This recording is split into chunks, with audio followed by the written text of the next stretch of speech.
Friends, ఈరోజు మనం important PYQs అయితే చూద్దాం. ఇది ఎస్జిటి పరంగా చాలా ఉపయోగకరంగా ఉంటాయి. ఖచ్చితంగా ఎగ్జామ్ పాయింట్ ఆఫ్ వ్యూలో ఉపయోగకరంగా ఉంటుందని ఈ వీడియోని రూపొందించడం జరుగుతుంది. మన టాపిక్లోకి వెళ్ళినట్టయితే ఇక్కడ మనం చూసినట్లయితే చందమామ అనేటువంటి మ్యాగజైన్ని లేదా పత్రికను ప్రారంభించిన వారు ఎవరు? ఇక్కడ ఆప్షన్స్ అయితే ఇవ్వడం జరిగింది. దీనికి సరైన సమాధానం నాగిరెడ్డి చక్రపాణి అనేవారు చందమామ అనేటువంటి పత్రికని ప్రారంభించడం జరిగింది. మనం నెక్స్ట్ చూసినట్లయితే పుస్తకము రచయిత, దీన్ని మ్యాచింగ్ అడుగుతూ ఉన్నారు. దీనికి సమాధానం 3 అంటే Charles Darwin, origin of species. Next మనం Charles Dickens, David Copperfield. Charles Dickens అనేటువంటిది ఆయన డేవిడ్ కాపర్ఫీల్డ్ అని రచించడం అయితే జరిగింది. నెక్స్ట్ వన్ చూసినట్లయితే మనం అండ్ లియో టాల్స్టాయ్ చూస్తే war and peace. And last one Dante చూసినట్లయితే మనం డివైన్ కామెడీ.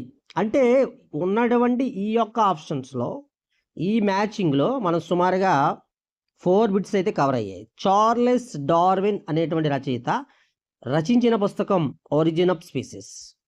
చార్లెస్ డికెన్స్ అనేటువంటి రచయిత రచించినటువంటి పుస్తకం డేవిడ్ కాపర్ఫీల్డ్. లియో టాల్స్టాయ్ రచించిన పుస్తకం వార్ అండ్ పీస్. డాంటే రచించినటువంటి పుస్తకం divine comedy. Very very important. So మనం నెక్స్ట్ చూసినట్లయితే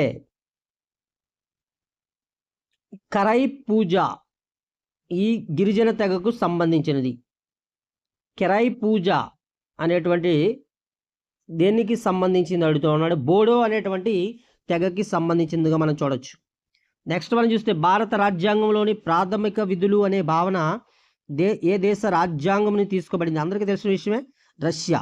ప్రాథమిక విధులు అనగానే మనకి రష్యా అయితే గుర్తుకు రావాలి ఫ్రెండ్స్. నెక్స్ట్ మనం చూసినట్లయితే stainless steel was invented by. Stainless స్టీల్ని కనుగొన్నది ఎవరు?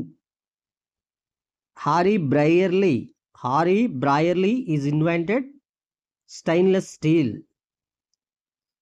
మనకి హారీ బ్రాయర్లీ ఏం కనిపెట్టారంటే స్టెయిన్లెస్ స్టీల్ని తీసుకున్నారు. చాలా ఇంపార్టెంట్ స్టెయిన్లెస్ స్టీల్ ఎంత అవసరం అనేది.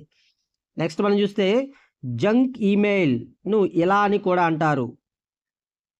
ఏ ఈమెయిల్ అయితే జంక్ అవుతుందో దాన్ని స్పామ్ అని పిలుస్తారు. స్పామ్ కాల్స్ అంటే అంటాం కదా, అలాగే జంక్ ఈమెయిల్స్ని కూడా మనం స్పామ్లో చూపించవచ్చు. కాబట్టి స్పామ్ అని చెప్పచ్చు. కొన్ని మనం ఎగ్జామ్లో చూసినట్లయితే జాగ్రత్తగా ఆప్షన్స్ని ఒకసారి మనం పరిశీలించినట్లయితే ఆన్సర్ అందులోనే ఉంటుంది. మనం కంగారు పడాల్సినటువంటి పని అయితే లేదు. The daughter of the east అనేటువంటి పుస్తకాన్ని రాసినది ఎవరు?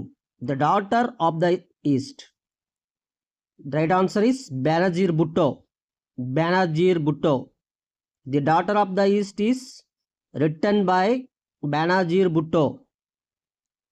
ఫోర్బ్స్ మ్యాగజైన్ కవర్ స్టోరీలో చోటు దక్కించుకున్న తొలి భారతీయ వ్యాపారవేత్త. ఇవి చూసినట్లయితే అంటే అజీజ్ ప్రేమ్జీ అని ఇచ్చారు. ఇది ఏమవుతుందంటే సంవత్సరాలు బట్టి మారిపోతూ ఉంటుంది.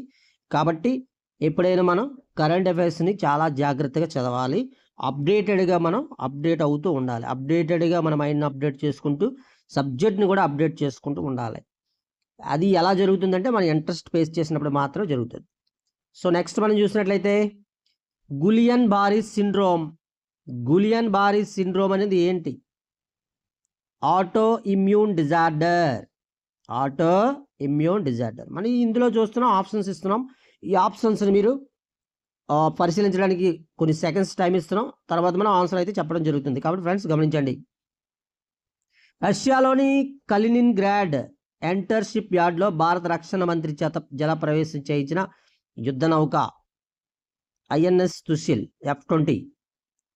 15వ ఎయిర్ ఇండియా వైమానిక ప్రదర్శన ఈ నగరంలో జరిగింది, బెంగళూరు. నైజారీ ఇస్మాయిలీ ముస్లింల 49వ ఇమాం ఎవరు? ప్రిన్స్ ఆగా ఖాన్ IV.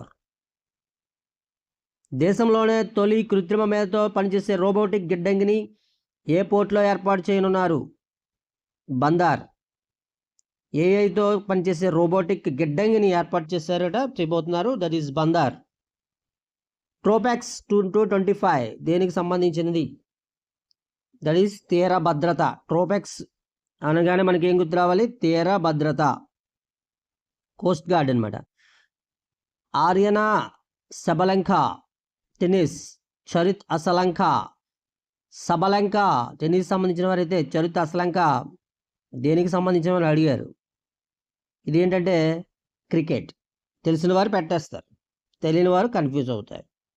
కాబట్టి ఈ స్పోర్ట్స్ అండ్ గేమ్స్ని కూడా చాలా జాగ్రత్తగా అబ్జర్వ్ చేయాలి. డైలీ పేపర్ చదవడం అయితే అలవాటు చేసుకోవాలి, మ్యాగజైన్స్ చదవడం కూడా అలవాటు చేసుకోవాలి. ఏది ఏమైనా కరెంట్ అఫైర్స్ ఎవరైతే గ్రిప్ పెట్టుకుంటారో వాడి పాకెట్లో మార్క్స్ ఉన్నట్టే. కింది వానలో కృత్రిమ మేధకు సంబంధం లేనిది. డెస్టినేషన్ సింక్ అనేది ఏఐకి సంబంధం లేదు. చాట్ జీపీటీ కానీ, డీప్ సీక్ కానీ, గూగుల్ జెమినీ కానీ 3 కూడా ఏఐకి సంబంధించినవి. ఆర్టిఫిషియల్ ఇంటెలిజెన్స్ ఈ మధ్యకాలంలో మరి అది ఎలా వాడుతున్నాం అని ఏంటనే విషయం మీకు తెలుసు ఆల్రెడీ. నెక్స్ట్ వన్, ఎన్సిఎఫ్ 2005 ప్రకారం 1-2 తరగతులకు మూల్యాంకనం ఈ విధంగా నిర్వహించాలి. నిశిత పరిశీలన ద్వారా. కస్తూర్బా గాంధీ బాలికా విద్యాలయంలో ప్రవేశించడానికి బాలికలకు ఉండవలసిన కనీస వయస్సు 10 సంవత్సరాలు. కస్తూర్బా గాంధీ బాలికా విద్యాలయంలో బాలికల్ని జాయిన్ చేసుకోవాలంటే, అడ్మిషన్ ఇవ్వాలంటే 10 years ఉండాలి. ఇంపార్టెంట్. రోడ్డు భద్రతా నియమాలను పాటించడం అనేది ఏంటి? ఎలాంటి విలువ? సౌందర్య విలువ కాదు, నైతిక విలువ కాదు, ప్రజాస్వామ్య విలువ కాదు, సాంఘికమైన విలువ. ఈ విలువలు అనే టాపిక్ మీద ఖచ్చితంగా ఒక బిట్ అయితే వస్తుంది, గమనించండి. అది ఏ రకంగా అవ్వచ్చు. ప్రకృతివాదం ప్రకారం చార్లెస్ డార్విన్ పరిణామ సిద్ధాంతాన్ని నమ్ముతుంది. ఇక్కడ 2 బిట్లు ఉన్నాయి. పరిణామ సిద్ధాంతాన్ని, జీవ పరిణామ సిద్ధాంతాన్ని ప్రతిపాదించింది లేదా కనుగొన్నది ఎవరంటే చార్లెస్ డార్విన్. ఇక్కడ ఏమడుగుతున్నాడు? ఈ ప్రకృతివాద రకము, ఏ ప్రకృతివాదం అనేది చార్లెస్ డార్విన్ సిద్ధాంతానికి కోయిన్సైడ్గా ఉంటుంది. అంటే జైవిక ప్రకృతివాదం. జైవిక అంటే జీవికి సంబంధించింది, అంటే పరిసరాలకు సంబంధించింది. మరి ఆయన సిద్ధాంతం కూడా అదే కదా, జీవ పరిణామ సిద్ధాంతం అని. ఇప్పుడు ఇలాంటి బిట్స్ వచ్చినప్పుడు మనం జాగ్రత్తగా ఆప్షన్స్ను అబ్జర్వ్ చేసినట్లయితే ఆన్సర్ అయితే అందులోనే ఉంటుంది. కన్ఫ్యూజ్ అవ్వకుండా, టెన్షన్ పడకుండా చూడగలిగితే ఖచ్చితంగా మనం బిట్ ఆన్సర్ కరెక్ట్గా పెట్టగలుగుతాం. బెంగాల్లోని టోల్ గురించి ఈ ప్రకటన నిజమైనది. So what is toll? చూడండి 3. టోలులు అంటే సంస్కృతము మరియు ఇతర సబ్జెక్టులు బోధించే విద్యా సంస్థలు అనేది నిజం. సో టోల్ అంటే సంస్కృతము మరియు ఇతర సబ్జెక్టులు బోధించే విద్యా సంస్థలు టోల్ అంటారు. TOL toll. NEP 2020 ప్రకారం 4 సంవత్సరాల మల్టీ డిసిప్లినరీ బ్యాచిలర్స్ డిగ్రీ పొందిన వారు ఉపాధ్యాయులు కావాలనుకుంటే అందుబాటులో ఉండే BEd కోర్సు ఏంటి? BEd సంవత్సరం 4 years ఉండదు, 2 years కూడా కాదు, 3 years కాదు, 1 year. యాక్చువల్ 2 years ఉండేది 1 yearకి మార్చడం జరిగింది. ఫస్ట్లో 1 year 9 months ఉండేది, 1 year, తర్వాత 2 years మార్చాడు. 2 years నుంచి NEP 2020 ప్రకారంగా మళ్ళీ 1 yearకి BEd కోర్స్ అయితే రావడం అయితే జరిగింది. మనం మార్పులు చాలా జాగ్రత్తగా గమనించాలి. సో కింది వానలో ఎన్సిఎఫ్ 2005 పరీక్ష సంస్కరణ కానిది. ఏమన్నాడు? పరీక్షా సంస్కరణ. This is not a reform of the education అని అడిగాడు. నాట్ అన్నాడు. నాట్ ఎస్ అన్నది మనం చూడాలి మనం. ఇక్కడ నాట్ కాబట్టి దీనికి ఆన్సర్ పరీక్షలు నిర్వహించరాదు. పరీక్షలు నిర్వహించరాదు, పరీక్షలు నిర్వహించొద్దని అనేవారు చెప్పరు కదా. రైట్. ఇది ఆర్థికపరమైన రిజిస్టర్ కాదు. Cash book, accountants, property, payable.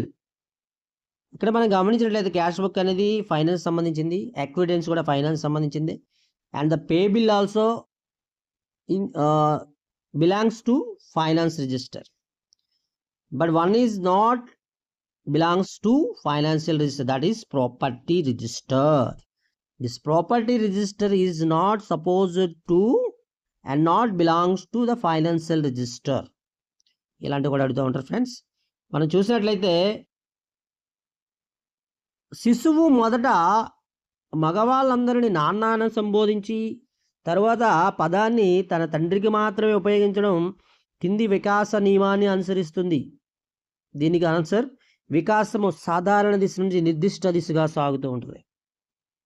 వ్యక్తిత్వ వికాసానికి విద్యావకాశాలు ఎంతగానో పనిచేస్తాయని, పాఠశాల వసతులకు వ్యక్తుల వికాసానికి సహసంబంధం గుణకము ఎక్కువ అని ఏ గ్రంథంలో రాయబడినది అని అడుగుతూ ఉన్నాడు. ఎడ్యుకేషనల్ డెటర్మినిజం హెరిడిటరీ జీనియస్ ఎవరు రచించారు చూడాలి. Oxford English dictionary, the environmental child, అంటే అక్కడ ఉన్నటువంటి ఆ యొక్క బుక్స్ని రైటర్ ఎవరు కూడా మనం గమనించాలి. ఆన్సర్ అయితే ఎడ్యుకేషనల్ డెటర్మినిజం.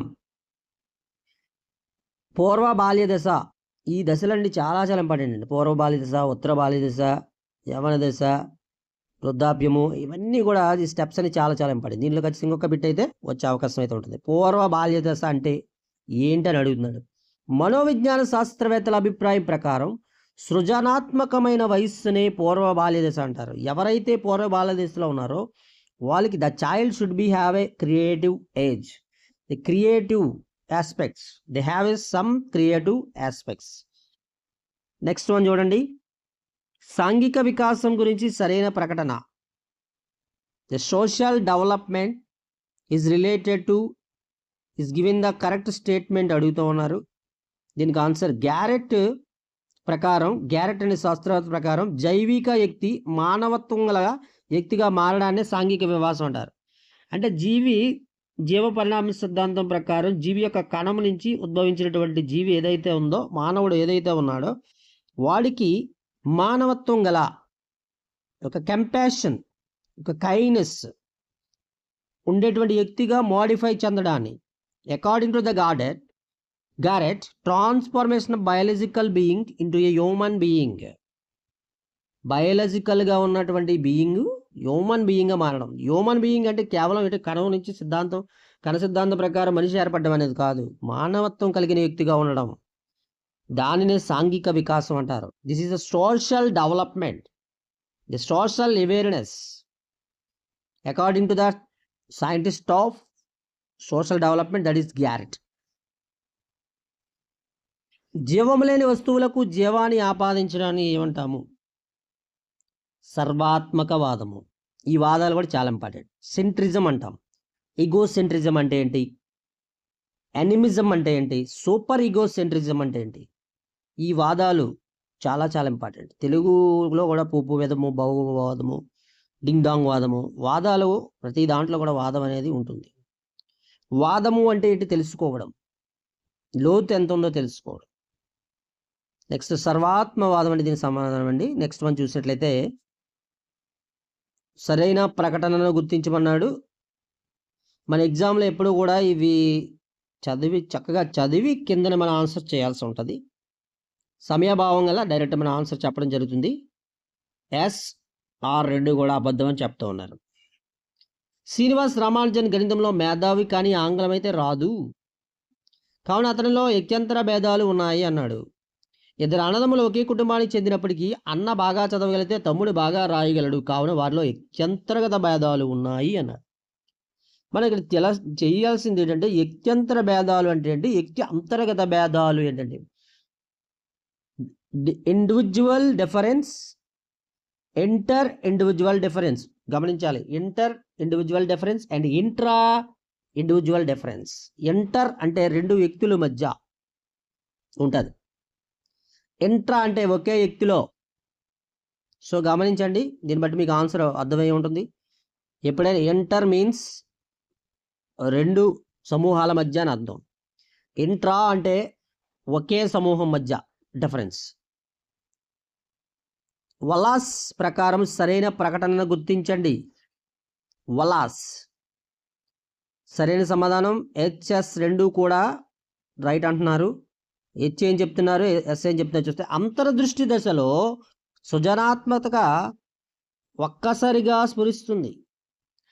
ఇన్సైట్ నిరూపణ దశలో సృజనాత్మక విషయాన్ని మూల్యాంకనం చేస్తారు. మన సబ్జెక్ట్ని దట్టగా చదివినప్పుడు బాగా అర్థమవుతూ ఉంటుంది. ఇంట్రెస్ట్గా చదవండి, అనాలిసిస్గా చదవండి. రావెన్ స్టాండర్డ్ ప్రోగ్రెసివ్ మ్యాట్రిసెస్ పరీక్ష అనేది ఏంటి? దట్ ఈజ్ ఏంటంటే అది non verbal group and paper pencil test. Non వెర్బల్గా ఉంటుంది, గ్రూప్గా ఉంటుంది. పేపర్ పెన్సిల్ టెస్ట్ అండి. ఏది రావెన్ స్టాండర్డ్ ప్రోగ్రెస్ మ్యాటర్. ఈ టెస్ట్లు కూడా చాలా ఇంపార్టెంట్. ఇంక్ బ్లాటింగ్ టెస్ట్లు, చాలా వెర్బల్ టెస్ట్లు, నాన్ వెర్బల్ టెస్ట్లు, గ్రూప్ టెస్ట్లు, ఇలాంటివన్నీ కూడా ఈ టెస్ట్లకు సంబంధించి కూడా ఒక బిట్ వచ్చే అవకాశం అయితే ఉంటుంది. నెక్స్ట్ మనం చూసినట్లయితే కింది వాటిలో సరైన ప్రకటన కానిది. దీని ఆన్సర్ స్టాన్లీ హాల్ వైఖరి మాపనని రూపొందించాడు అనేది కాదట. ఒక వ్యక్తి ప్రస్తుత స్థితిని సూచించేది సామర్థ్యం. Yes, exactly right. ఒక వ్యక్తి గతాన్ని సూచించేది సాధన. రైట్. ఒక వ్యక్తి భవిష్యత్తు స్థితిని సూచించేది సహజ సామర్థ్యం. Right. So what is the wrong? That is the Stanley hall అనేది వైఖరి మాపనాన్ని రూపొందించాడు అంట. ఇది రాంగ్ అని చెప్తా ఉన్నారు. నెక్స్ట్ మనం కింది వాళ్ళలో సరి మ్యాచింగ్ అడుగుతున్నారు. దీనికి క్రష్మర్ Germany, Hippocrates Greek, Sheldon USA అని ఇచ్చారు. మరి రాంగ్ ఏదంటే స్ప్రాంగర్ అండ్ స్విట్జర్లాండ్. క్రష్మర్ జర్మనీకి చెందినవారు, Hippocrates Greek, Sheldon USA. స్ప్రాంగ్లర్ Switzerland చెందినవారు కాదు. శిరామరకల పరీక్షకు సంబంధించి సరికాంది అడుగుతూ ఉన్నారు. సరైనటువంటి శిరామరకల పరీక్ష అంటే ఏంటి? ఇంక్ బ్లాట్ టెస్ట్ అందాక మాట్లాడాం. ఇంక్ బ్లాట్ టెస్ట్ గురించి పూర్తిగా చదవాలి. టాప్ టు బాటమ్ చదివితే అందులోంచి ఏ రకంగా బిట్ ఎదిగే అవకాశం ఉంటుంది. సో ఇక్కడ అడిగిన బిట్ ఏంటంటే శిరామరకల పరీక్షకు సంబంధించి సరికానిది ఏంటి? ఇందులో 5 తెలుపు 5 ఎరుపు కార్డులు ఉంటాయి అన్నాడు. అది కరెక్ట్ కాదట. అయితే ఏది రైట్ అనేది మీరు సిలబస్ని రీడ్ చేసేటప్పుడు మీకు అర్థమవుతుంది. అంటే మనం చదివిన తర్వాత ఎగ్జామ్ని అటెంప్ట్ చేస్తే కానీ వాళ్ళలో ఏదైతే రాంగ్ ఉన్నదో మనకు తెలుస్తుంది. కాబట్టి మీరు టెస్ట్లు ప్రిపేర్ అవ్వకుండా కేవలం సబ్జెక్ట్ ఓరియంటెడ్గా సబ్జెక్ట్ చదువుకుంటూ వెళ్తే వచ్చే ఉపయోగం అయితే ఏమీ లేదు. సబ్జెక్ట్ చదువుతూనే అటెంప్ట్ చేయాలి. టెస్ట్ అటెంప్ట్ చేస్తే అప్పుడు అందులో మెరిట్స్ డిమెరిట్స్ ఏంటనేది మీకు తెలుస్తుంది. కాబట్టి ప్రాక్టీస్ టెస్ట్ సిరీస్ అనేది చాలా చాలా ఇంపార్టెంట్. ఆఫీసర్ మీద కోపాన్ని గుమస్తా ఫైల్ మీద చూపించడం. ఈ గుమస్తాకి ఆఫీసర్ మీద కోపం ఉందంట. ఈ గుమస్తా ఏం చేస్తున్నాడు? ఫైల్ తీసుకొని వస్తుంది. కానీ ఫైల్ ఏం చేస్తున్నాడు? ఫైల్ ఇసురుతున్నాడు, లేదా ఫైల్ మీద ఏదో చేస్తున్నాడు. అలాంటి రక్షణ తంత్రాన్ని ఏమంటామంటే విస్థాపనం, విసిగిపోవడం అంటాం కదా. అదే విసిగిపోవడం అంటే. ఎవరు విసిగిపోవాలి? ఆఫీసర్ మీద విసిగిపోయేది ఫైల్ మీద పడుతున్నాడు అన్నమాట. రైట్. దానిని మనం విస్థాపనం అని చెప్తాం. ఇది కూడా ఈ యొక్క డిఫెన్స్ మెకానిజం నుంచి కూడా ఖచ్చితంగా బిట్ అయితే వస్తుందండి. సరే, ఇన్నోవేటివ్గా క్రియేటివ్గా దీని మీద అప్లికేషన్ ఓరియంటెడ్గా ఎక్కువ అడుగుతూ ఉంటాడు. చూడండి, జాగ్రత్తగా అబ్జర్వ్ చేసి చదువుకోండి. Identify the correct statement from following. కింది వాటిలో సరైన ప్రకటన గుర్తించమన్నాడు. ఏ మాత్రమే సరైనది అంటే ఏంటి? బిఏటి సిఏటి చూద్దాం. బుక్కి బహువచనం బుక్స్ అని అభ్యసించిన విద్యార్థిని పెన్స్కి బహువచనం పెన్స్ అని నేర్చుకోవడం అనుకూల బదలాయింపు అవుతుంది. బుక్కు బహువచనం బుక్కే, బుక్స్. పెన్కి బహువచనం పెన్స్ అని నేర్చుకున్నాడు, అనుకూల బదలాయింపు అవుతుందట. బట్టని అభ్యసించిన విద్యార్థి పుట్టిని పట్ట అని నేర్చుకోవడం అనుకూల బదలాయింపు అవుతుందని అడిగాడు. ఇక్కడ ఏమడిగాడు? ఇక్కడ సరైన ప్రకటన గుర్తించమన్నాడు. ఏ అనేది సరైన పత్రం, బి సరికాదు. ఏంటంటే ఇది అనుకూలమైన బదలాయింపు కాదు, పాజిటివ్ ట్రాన్స్ఫర్ కాదు. అంటే ఇక్కడ మారిపోయింది కిందనే. నెక్స్ట్ చూడండి. బ్రోనర్ బోధన సిద్ధాంతమునకు సంబంధించి సరికానిది. బ్రోనర్ యొక్క సిద్ధాంతం చాలా జాగ్రత్తగా అబ్జర్వ్ చేయండి. అన్ని పాయింట్స్ కూడా చదవండి, చక్కగా ఇంట్రెస్ట్గా చదివి నోట్ చేసుకోండి. ఇక్కడ అడిగినటువంటి క్వశ్చన్ ఏంటంటే బ్రోనర్ బోధనా సిద్ధాంతం సంబంధించి సరికానిది.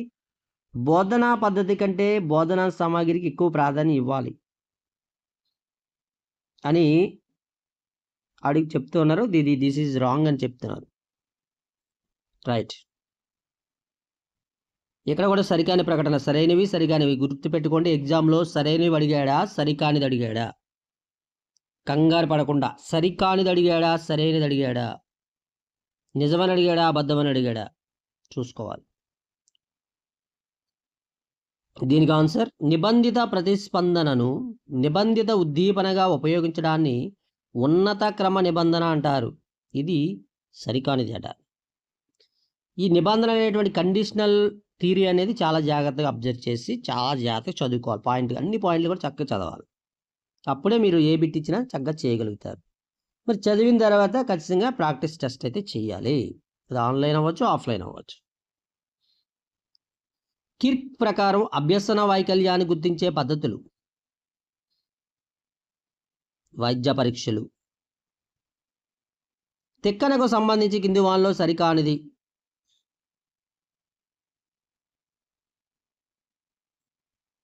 దీనికి ఆన్సర్ నాటకీయత,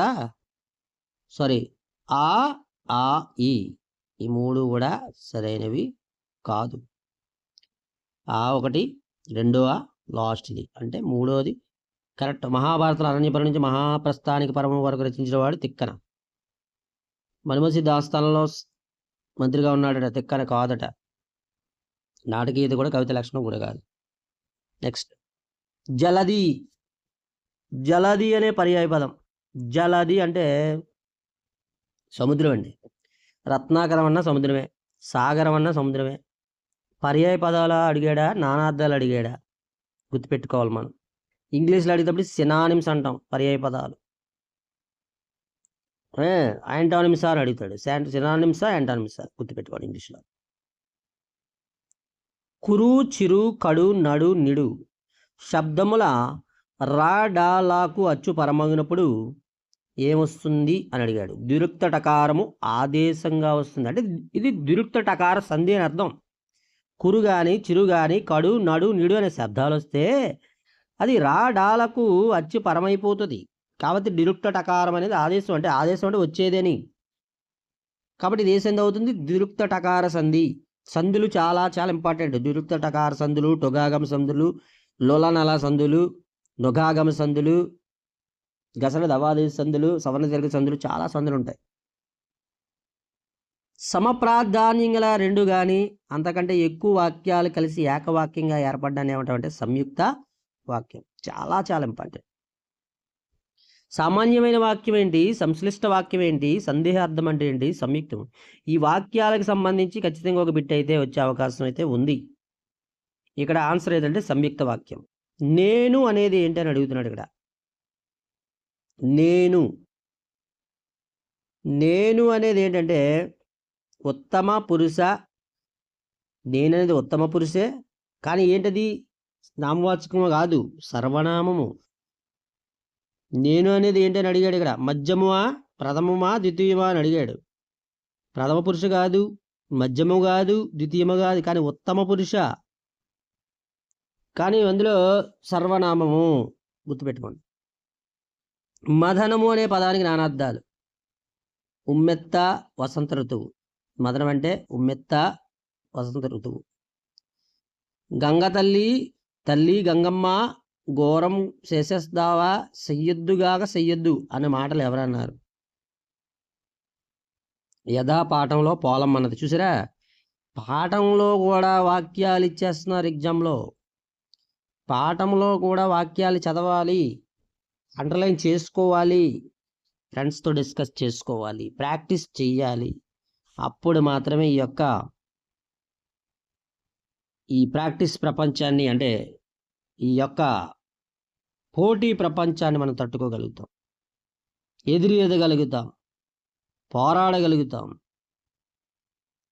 నెక్స్ట్ మనం సూర్యాత్మజ సమాసము ఏంటి? షష్ఠీ తత్పురుష సమాసము. సూర్యాత్మజ, సూర్యుని యొక్క ఆత్మజం. కిన్ యొక్క లోపల ఇవి ఉంటాయండి. విభక్తులు బేస్ చేసుకుని సమాసాలు కూడా మనం జాగ్రత్తగా ప్లాన్ చేసుకోవాల్సి ఉంటుంది. నిండు విస్తరాకు నిచ్చలంబుగనుండు అనేటువంటి ఈ పద్య పాదానికి గురులగులు గుర్తించాలి. According to this answer is second one. ఇది గురువుని ఎలాగా, లఘువుని ఎలాగా. ఒక మాత్ర కాలంలో ఉచ్చరించబడేది లఘువు, 2 మాత్రల కాలంలో ఉచ్చరించబడేది గురువు అని ఉంటుంది కదా, మనకు తెలుసు కదా. అది ప్యాటర్న్ ఫాలో అవ్వండి. అందులో యమాత రాజు మనసు స్ట్రక్చర్ కావాలి మనకి. మత్తేబం శార్దూలం సవరణమయ వంట సంబంధించిన కూడా చాలా జాగ్రత్తగా పిన్ పాయింటెడ్గా అన్నీ నేర్చుకోవాల్సినటువంటి అవసరం అయితే ఉంది. ఒక ఎస్జిటి అంటే అన్నీ కూడా రావాలి. All rounder. SGT means all rounder. All సబ్జెక్ట్స్లో ఆల్ రౌండర్ అయి ఉంటేనే ఎస్జిటి ఉద్యోగం అయితే సాధ్యం. 1958లో వెలువడిన కాంచన విపంచి ఎవరి కవితా సంకలనం? చావలి బంగారమ్మ. కింది పద్యపాదాలకు సరైన క్రమం గుర్తించండి. ఆ అ ఈ కిటి అనే పదానికి అర్థం పంది. కిటి అంటే పంది. మాట తిరగలేరు మానధనులు అనేది ఏ పద్యం? ఎవరి పద్యం అని అడుగుతున్నాడు కిందనే. పోతన. మాట తిరగలేరు మానధనులు పోతన. ఈ యొక్క శతకాలు కూడా చాలా ఇంపార్టెంట్. ఆ కవులు కూడా చాలా ఇంపార్టెంట్. గేయాలను కథలను పొడిగించడం, కథను ఊహించి రాయడం వంటివి ఏ సామర్థ్యం కింద వస్తాయని అడిగాడు. సృజనాత్మకత. పాటను మార్చేసుకోవడం, దాన్ని పొడిగించడం, కథను కూడా సొంతంగా రాయడం, కథను కూడా ఊహించేసి రాయడం, పొడిగించడం, ఇవన్నీ కూడా క్రియేటివిటీ. అదే క్రియేటివిటీ. బెల్లం కొట్టిన రాయి అనే జాతీయం దేని గురించి తెలుపుతుంది? ఏమన్నా ఏం చేసినా మారు పలకన వాడు. ఏమిరా బాబు బెల్లం కొట్టిన రాయిలో ఉన్నావు అంటారు కదా, అది. ముగ్గుల్లో సంక్రాంతి పాఠ్యభాగంలో ఉన్న పాత్రల పేర్లు చూసారా? ముగ్గుల్లో సంక్రాంతి అనే పాఠం తీసి అందులో ఉన్నటువంటి పాత్రల పేర్లు కూడా అడుగుతున్నాడు. ఆదిత్య, అనూషాట. ఈషత్ సమృతం కోర్వస్వరం కంఠతాళవ్యం. ఆన్సర్ ఏ. సంగ్రహములు పేరుతో వ్యాసములు ప్రచురించిన వారు పరవస్తు రంగాచార్యులు. సంఘటనా రచనలు, పోర్ట్ఫోలియోలు, నిర్మాణాత్మక మూల్యాంకంలో కింది ఈ సాధనం కింద పరిశీలించాలి. రాతంశాలు. గంభీర భావాలను వివరించడం అనేది ఈ లక్ష్యానికి సంబంధించిన స్పష్టీకరణ, అవగాహన. త్రిపార్శ్వ ఉపకరణానికి ఉదాహరణ విద్యా పరికరాలు, పెట్టెలు. ఫ్రెండ్స్, మనం ప్రీవియస్ ఇయర్ క్వశ్చన్ పేపర్స్లోని ఇంపార్టెన్స్ టాపిక్ని డిస్కస్ చేస్తున్నాం. కృచాధార పద్ధతికి పేర్లు: లోప నివారణ అభ్యసనం. సైద్ధాంతికతకు సంబంధించిన కళా భాష. భాష నిజంగా దాని బాహ్య వ్యక్తీకరణమే అన్నది ఎవరు? హెగెల్. బోధనా ప్రణాళికలను, అందుకు అవసరమైన పరికరాలను అభివృద్ధి చేసుకోవడానికి శిశు మనస్తత్వశాస్త్ర సూత్రాలు, క్రీడా పద్ధతులు సరిపోతాయని చెప్పే వాదం సైకోలోగిజం.